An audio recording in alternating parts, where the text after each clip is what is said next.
Does your 2JZNA turbo wear a paper bag over its head because its distributor is too ugly?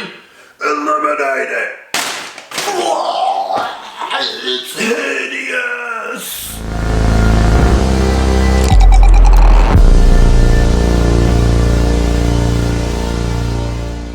Anyway, this video is not really going to explain why you need to have the cam and crank sensor, but more so the fitment or the installation of it. So let's get going on that. I have another video that tells you pretty much why you need it, and I'll link that one below. So click on that, maybe watch that first and then come back and watch the install. And this one will come in very handy if you've already purchased this and you're trying to put it on the vehicle. I do highly recommend that if you're boosting your GE engine, you want to take the head off. You can do that in the car and fit a stock GTE multi-layered steel head gasket and ARP head studs. Put the head back on and then you can do this at the same time. You can also much easier drill the hole for your oil return when you have the head off if you're doing this in the car.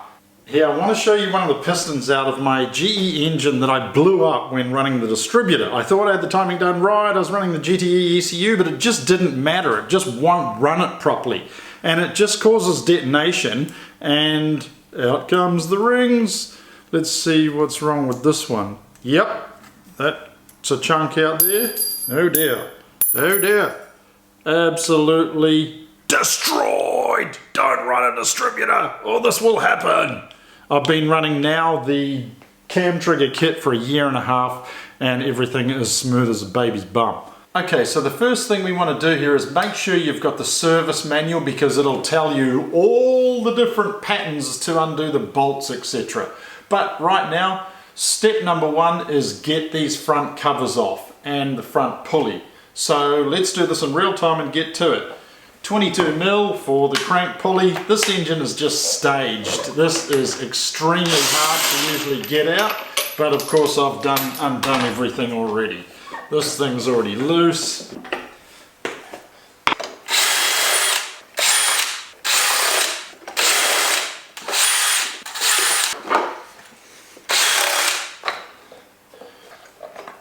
This can come off with this on here, like that.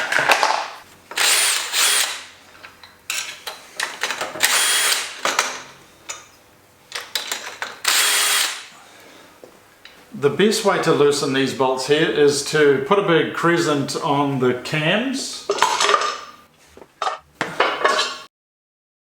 So in the middle of the cams you've got a big hex that is used to put the crescent in, and then you can undo these. I have an impact wrench, so I'm just going to use that. They're just a 17mm. Now we just want to release the tension on the belt. That's 2 12mm.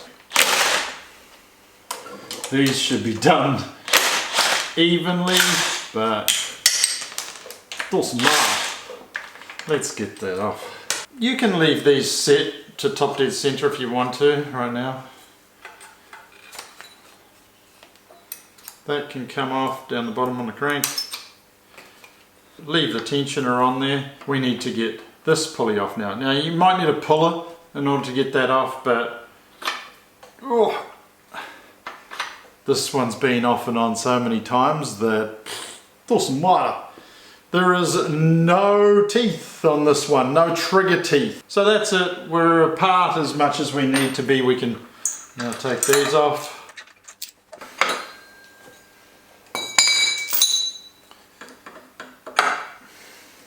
Alright, so that's everything off. Okay, so here's our box, and there's quite a lot stuffed in here, so let's get it out.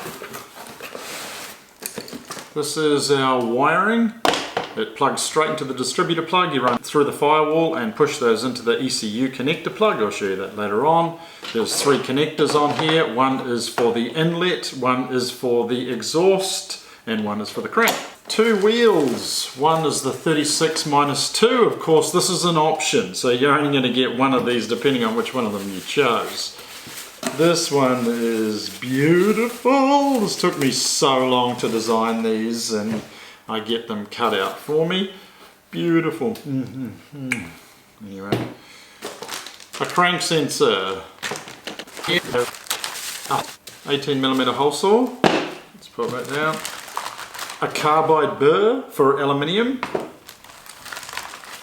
Welch plug, which is going to fill our distributor hole. This is just from the hole saw spare parts that you can use also to cut the hole in your middle sump for oil, turbo oil return. Cam shims, these are going to fit underneath the little trigger bolts in the cam gears so that you can set the gap between the sensor and the trigger bolt. Instructions.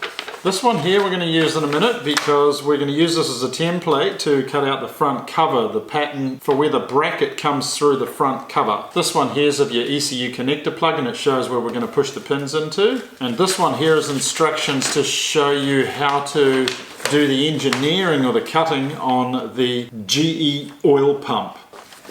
This is our cam bracket that goes onto the tensioner right there, and cam gears. I have already set these up. One's got inlet written on it and the other one has exhaust written on it. A belt stay bracket. All this does is bolt the oil pump. It is just there to keep the belt from falling off once you're doing up the tensioner and the bottom plates are on, so that's going to go through there like that. This one here is our oil pump bracket, which is going to go over here. So there's quite a bit in there. This is, in my opinion, unbelievable value for what you get, considering it's plug and play and you can start your car up after maybe taking an hour, maybe 2 hours to install this. Of course, I could probably do it in about 20 minutes, but first time is obviously going to take longer than the second time or third time or fifth time or whatever. Shall we start putting the bits on? Something you can do at any time through this process is get rid of the damn distributor. So it's very easy. There's one little nut on the side here and the dizzy will just pull straight out. Burn that thing. Just get rid of it. Chuck it on the ground. In the kit there's a little Welch plug. Very simple. It's not billet. It's just a Welch plug. And it goes perfectly in here like this. Get a 20mm socket. That fits straight inside the Welch plug, and then just get a rubber mallet and tap it in like that. It'll take a little bit of force. Make sure you're doing it nice and evenly. I'm not going to belt mine in right now just in case I need to do further videos with the distributor. That's it, and your Welch plug will just sit in there like that, and then the distributor's not banging you in the head while you're trying to work on the engine. Gone for good, forever. Let's move on. So now we're going to dig straight in and put the little bracket on here and drill this hole. But very quickly I'll show you the difference between a GTE oil pump and the GE pump. So basically you've got a little hole right here which is for the crank sensor to go through. Here on the GE pump you don't have that hole. VVTi also have this. Also the GTE pump is slightly larger capacity, so it flows more oil, but that's not necessarily a good thing.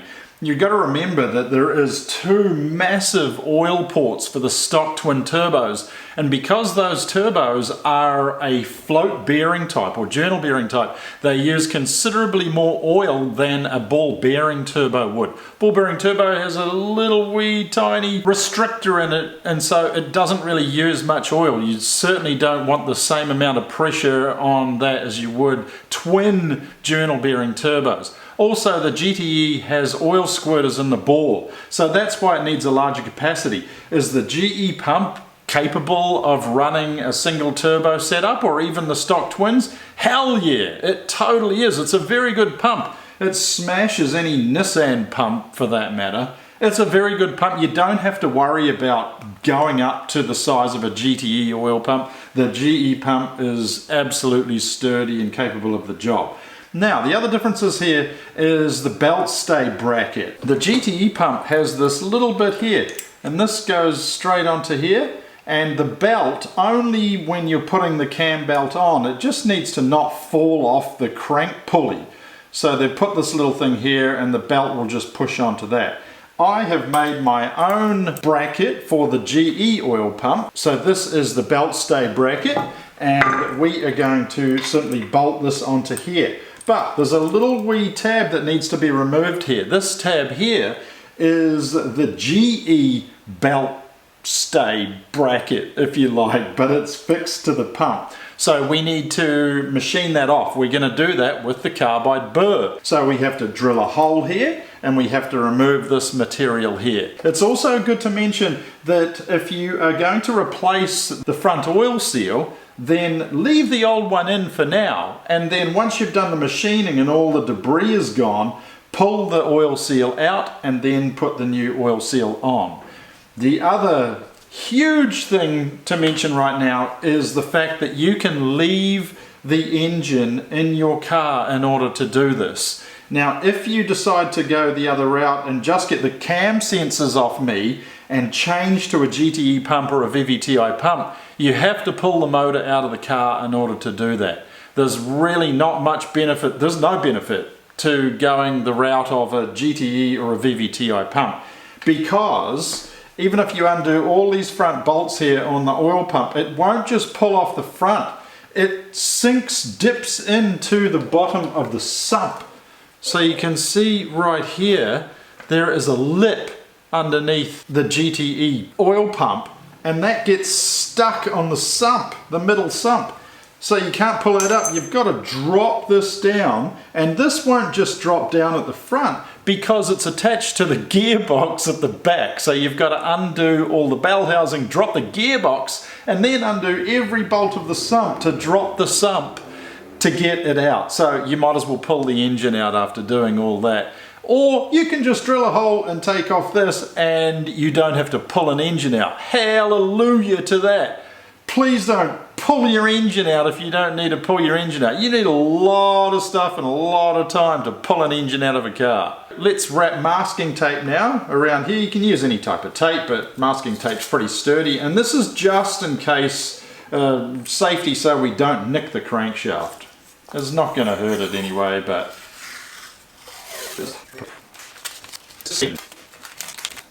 ta-da! Now we're going to put the bracket on. This is our bracket. This was very hard to design, but it works incredible. I have strapped 2 bolts with a cable tie on the back here. The reason that I've used the cable tie is because the bolts are different lengths. The one at the bottom is longer, and that needs to penetrate further into the oil pump and into the block until it hits thread. So the bottom bolt is the longer bolt, the top bolt is the shorter bolt. Cut the cable tie, take that off. Just have a very quick check here that there's no casting defects in your oil pump. There's also a little dimple in the bracket here that fits perfectly over a dimple that pops out on the oil pump. Let's pop this in.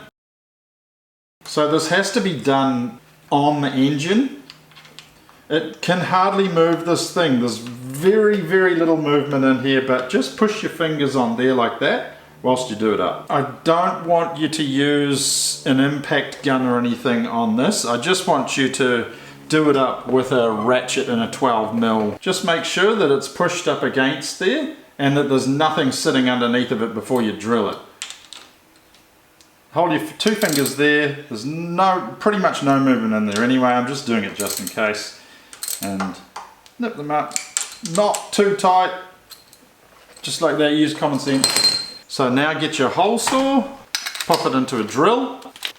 Obviously make sure you're in the right direction that it's cutting is. You can use a little bit of lube, WD-40. Lube's always a good idea when you're stuffing it in. Now obviously I'm nice and comfortable sitting here doing this with the engine out of the car, and yeah, it's hell easier with the engine out of the car, but there's definitely enough room to put this up and just get the drill in there and get the job done. And just remember, there's no rush because you're not taking the engine out of the car. Lube, just spray it on like that. WD-40 be fine. You probably don't even really need it, but might as well use a bit. Make sure you're going the right way. Stuff it in the hole.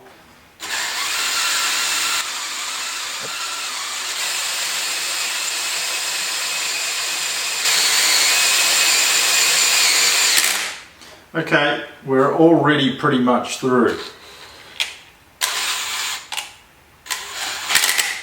Oscilloscope right here. There it is, out. We want to go a little wee bit further, just a tad further, because you have to have room for the sensor to push in. So take a quick look, just a wee bit further.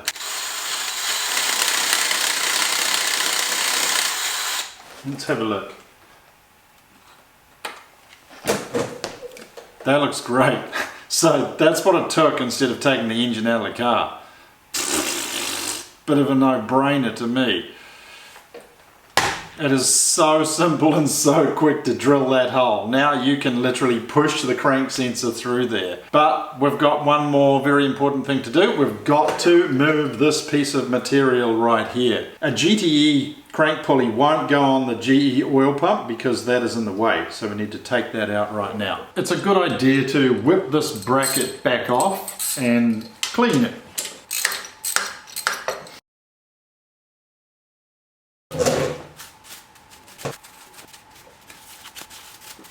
Just feel the edges.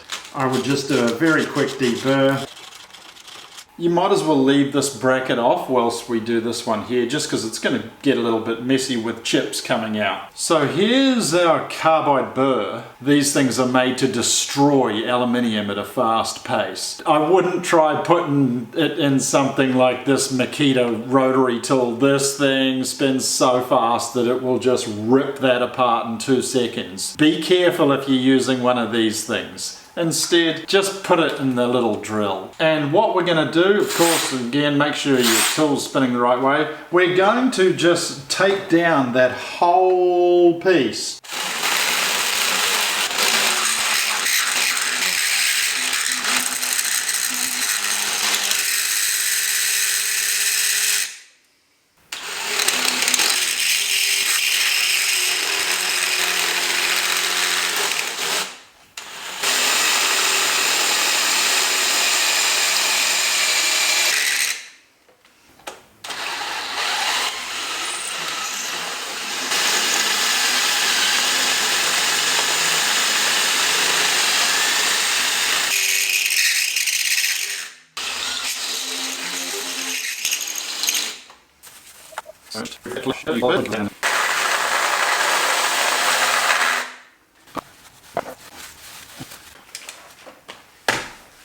Okay, now we get our little belt stay bracket and we want to push this up here. You got to screw this in to the pump, and then as you get it up, you just want to hold it over the top like that. Just now, right now, what we're going to do, we'll put the nut on the top there right now, is we're just going to mark this where we want to make a little slit. So we want this to sit at exactly straight right angle to this. We are going to make a little cut in this piece here. I will make it mark so we can see clearly.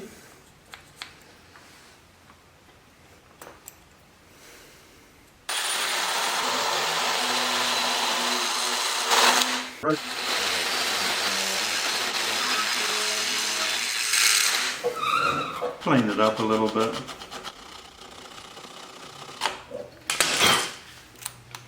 That looks pretty good. We're pretty square.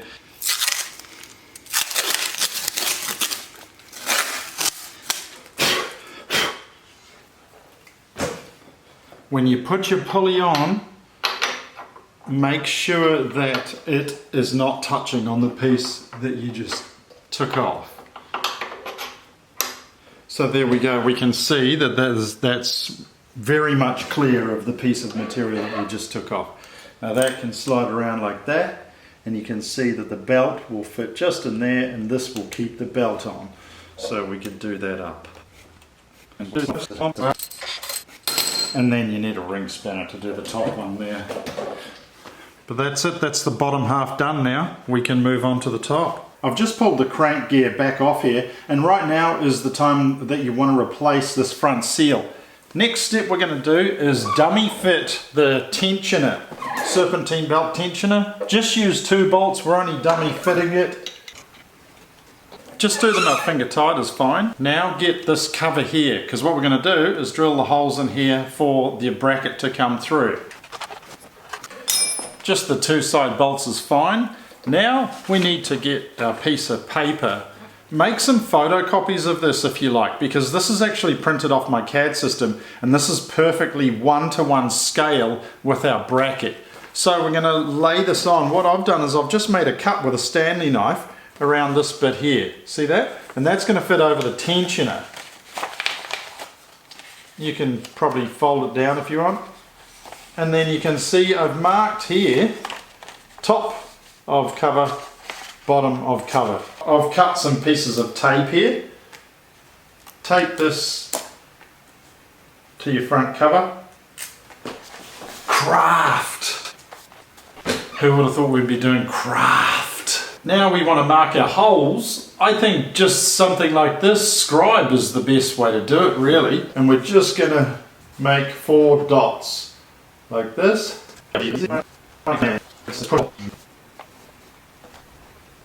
So I can see there's one right there.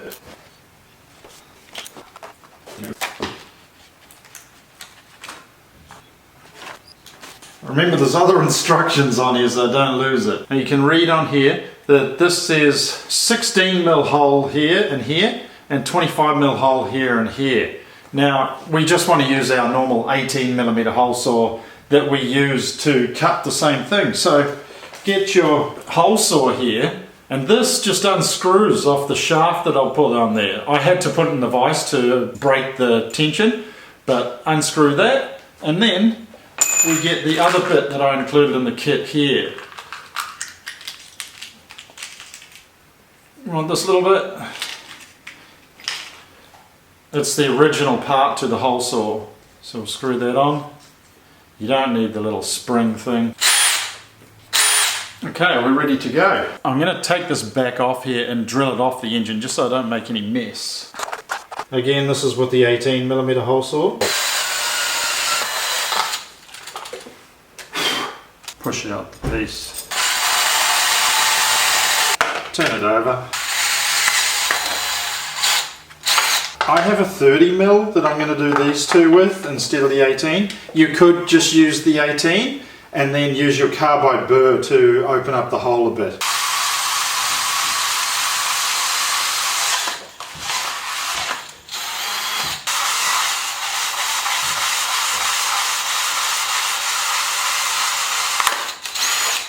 There we go.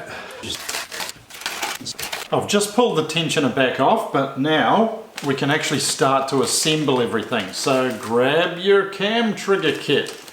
Hallelujah! Clip. This stays fixed to here. You only ever undo the top. So the little bracket can come off here right now.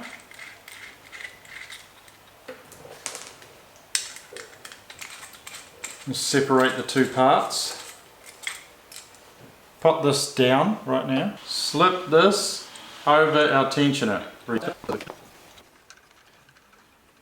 This doesn't have to come back off. Whip these up with a 12mm. There's no torque specs, just use your common sense. Let's test our front cover and see how we did for the holes. Dun, dun, dun, dun, dun, dun. Very good. How's that? Wow. I better not speak too soon. Let's see how we go here. I'll grab this bit. Yeah, that is extremely good. But we need to obviously put the cam gears on and then set our trigger gap between the sensor, and then we can put this all on properly. So we'll take this back off. Grab your cam gears. You've got exhaust EX written on one. That goes on the exhaust camshaft. And inlet written on the other one. There's also on the inside written inlet and set to stock. Please don't move these. I've set them. Yeah, please don't move them. You could run into trouble. Now we don't want the cover on yet. We want to set our gap between the teeth and the sensors. Grab your bracket again.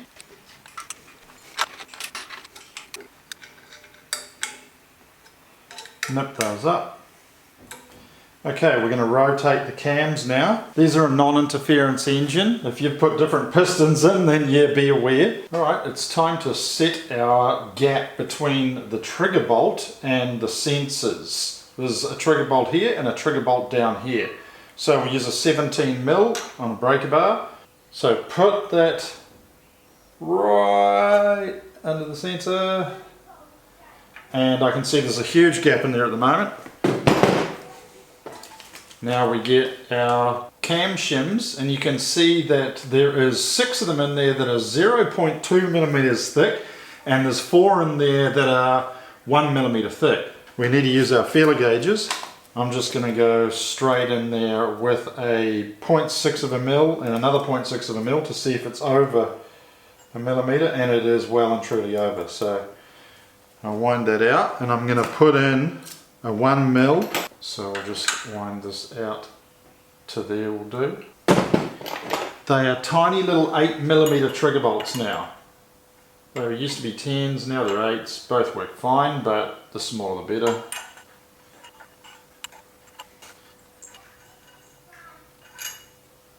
There's our trigger bolt. Now I'm going to put a 1mm spacer. Let's wind that back in. We're looking for a gap anywhere between 0.3 and I've even tried them all the way out at 1.2mm and they still work, but I'd aim for 0.3 to 0.8mm. Let's wind that back around. Underneath the sensor, let's do a 0.8. And 0.8 is quite comfortably sitting in there, so we'll put in another 0.2 under there. In fact, I'm going to put 2 0.2s under there. So there's another 2 0.2s under there. Nip it up.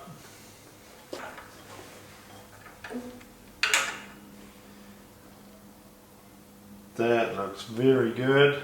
Here's a 0.7. Let's see if that goes in. No. So, we know that that's less than 0.7. That won't quite go in either. That's a 0.635. Let's go down to a 0.5. And that goes in. So we're in between 0.5 and 0.6. Perfect, you can leave it right there. Now of course we'll do the other one as well, the same as we did this one, but I'm not going to bother showing you that because you already know how to do them. Now we're going to set them up at TDC, ready for the belt to go on. So wind the gears up to the top. We want to use our little mark. Again, use the TSRM to do the timing. I think you all know by now there's these 2 little notches on the backing plate, and we just line this tooth up with the mark on it with the backing plate. Same with this cam gear. That's it. Okay, that's the top done. Okay, so let's assemble the bottom end. Let's put our little bracket back on for good now. Again, just while you're doing it up, hold 2 fingers like this.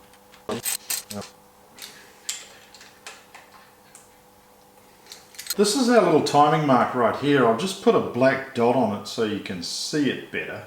There you go. Make sure that your belt stay bracket's just out of the way for now. The 36 minus 2, the line is right here. I've just put a white mark on it. And that would go right onto there like that. Let's pull that one off now because we're going to put the 12 tooth on, but that's where you would line that one up. I've just put a white mark at the top. Remember, that goes with the backing plate up there. Let's get this wheel back off. The 12 tooth. You've got a laser engraved black mark on there. That'll line up with that. Then you can flick this around here and do up this little nut. Let's get our crank sensor. Push it in. That's going to come up and around here. Just use the Allen key. You can check the gap if you want, but there's not really any point. It sits at about 0.8, even to 1. It's a little bit closer than the stock GTE gear. Let's turn that back. I'm going to leave that just a little bit in front of the mark. We'll just loop our belt over the top.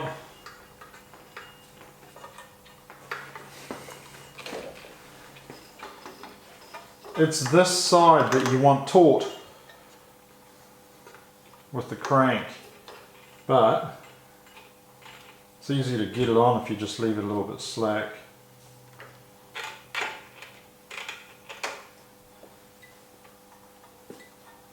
So, because I've left that a little bit before the mark, it should.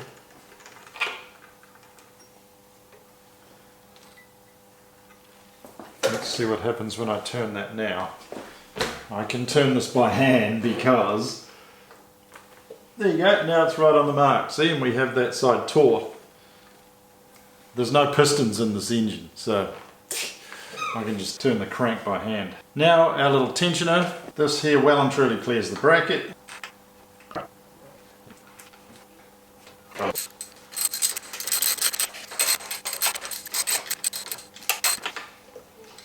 That's our timing belt on. So you can see our marks at the top are perfect. Perfect. So here's a 0.7 feeler gauge, and that is just going through just. So it's pretty much 0.7 millimeter. That's perfect. Doesn't that look beautiful?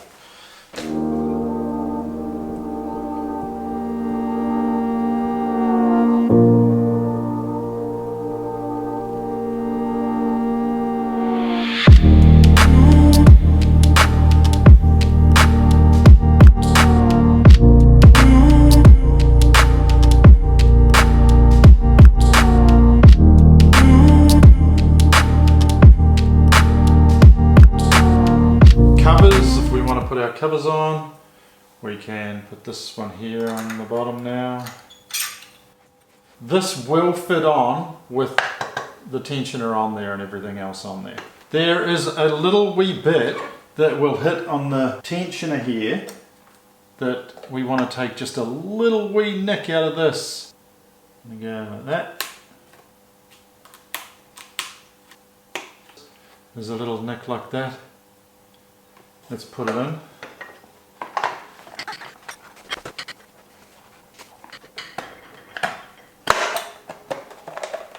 Ta-da!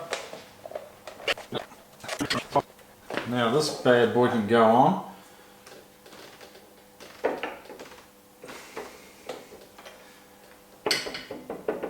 And you'll see that that's lined up with 0, which is perfect.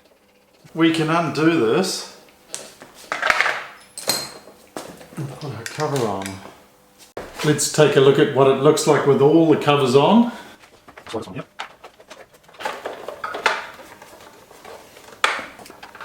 Now we can put the sensor bracket back on.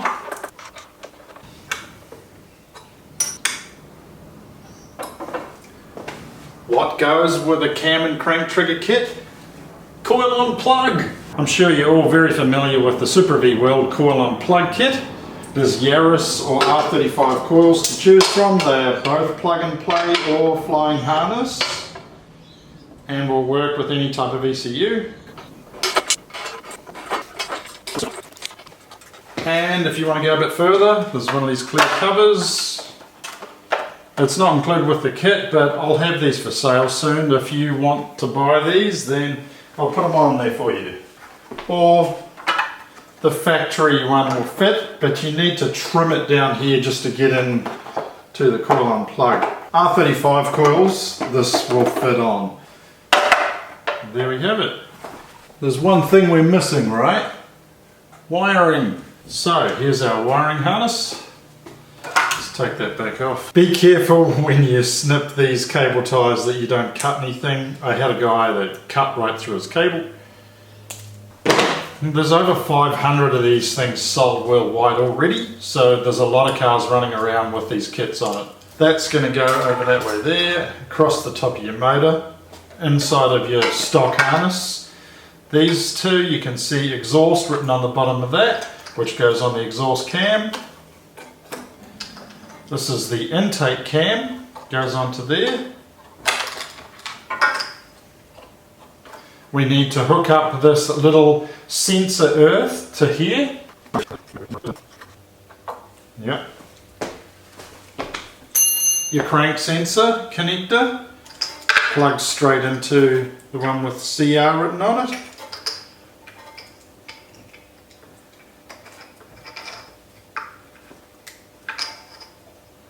Like that. It's all shielded because obviously you've got the alternator right here. This here plugs straight into your old distributor connector. Plugs straight in. This runs straight across and down with your coil on plug harness, which is also plug and play, and then you will run these into the ECU connector pin. Pin 5, pin 6, and I've already shown you this on a few videos, but here it is again. Cam crank sensors, and they are pin 6 and pin 5 on the other side of the 80 pin. Pin 6 and pin 5. Those are up here. So we count across 1, 2, 3, 4, and those will be our 2 pins right there. 5 and 6, and they are clearly labelled on the crank and cam trigger harness, so those two go into there. You can run both of these harnesses through at the same time through the firewall, run them down to here and push them into the back of the ECU connector plug. Then just plug in your ECU straight into that and you should be able to start the car. And of course there's also a couple of other mini harnesses that you want to take a look at for a forward facing manifold. Tie this up with a cable tie, nice and neat around here. But I'll show you in my car how it's all running, of course. This is a brand new turbo kit as well.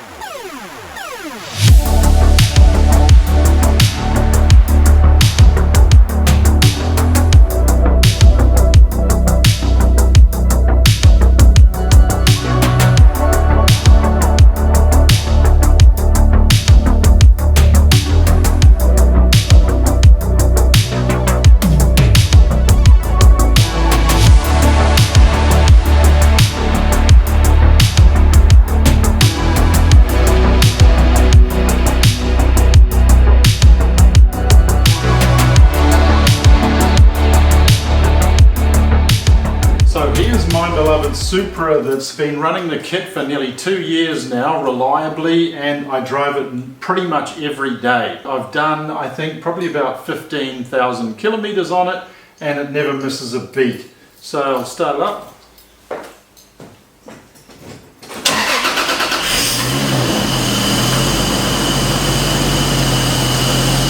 This is on the stock GTD ECU right now, but I also run it with a linked standalone ECU. And it runs completely smooth no matter what ECU you put with it.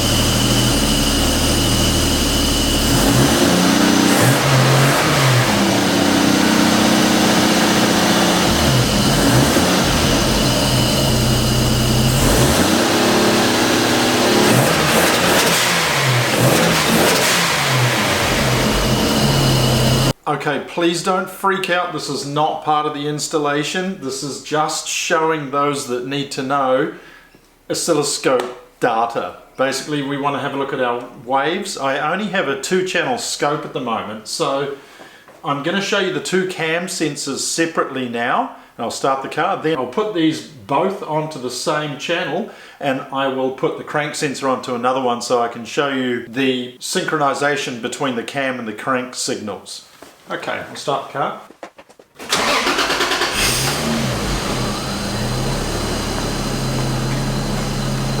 So this is both our cams here. You can see they're exactly 180 degrees apart. And now I will change it over and hook up the second channel to the crank sensor, and we'll compare both. So on the next one you'll see both of these on the same channel, and then we'll see the crank underneath, which I have the 12 tooth in the Supra. Okay, so here's what we've got. The two cam sensors are in the red through the middle, and the crank is the 12 tooth going up and down 12 times in between each home event or cam event, if you like. So let's freeze frame it. So what we can see here is that a home event or a cam event is happening every 12 teeth of the crank on the 12 tooth. And the 36-2, I don't have it in the car, so I can't test at the moment, but you can rest assured that it's going to work, and it's only going to use one home sensor because it's going to have to be run with an aftermarket ECU. The two sensors are only going to be run with a GTE stock ECU. Okay, let's move on.